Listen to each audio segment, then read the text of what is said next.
Hi, Michelle here, your plant expert at ACE. We're going to talk about planting mums and pansies for a beautiful fall garden. We went to our local ACE and got some beautiful red mums. I've spaced them exactly where I want to plant them. It's always a good idea to get them kind of set around exactly how you want your design to look before you start digging. That way you don't have to re-dig any of those. Just removing the mulch real quick, it'll make digging a whole lot easier and faster. And then we'll re-mulch it with some fresh mulch on top when we're done. Now that we got our mulch out of our way, we're gonna put our plants back where we think we want them. We're placing our mums to be equal distance apart, but in a alternating pattern. Each set of mums makes a perfect triangle, and that way as they grow and bloom, it'll look very nice and even for the homeowner. If you spin them around like this and remove it, it makes a nice circle in your dirt so you know exactly where to put the shovel.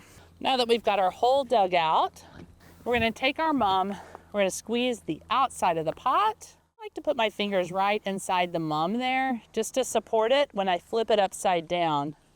This is the best way to remove the mum from the pot. You want the top of this root ball to be at or above, just slightly above ground level, and that way the plant will not suffocate and it'll have still its roots on top that like to breathe the air.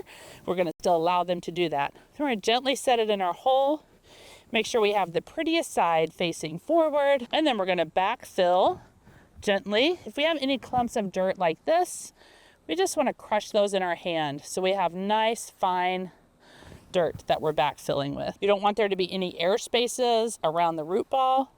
Then we're gonna give these a nice drink of water when we're all finished planting. Now we got our mums planted. We're gonna make sure and water them in really well right after you plant them the same day. A watering tip for mums, after they're planted and watered in really well, you wanna really pay attention to the weather. On warm, sunny days, you're gonna have to water it more.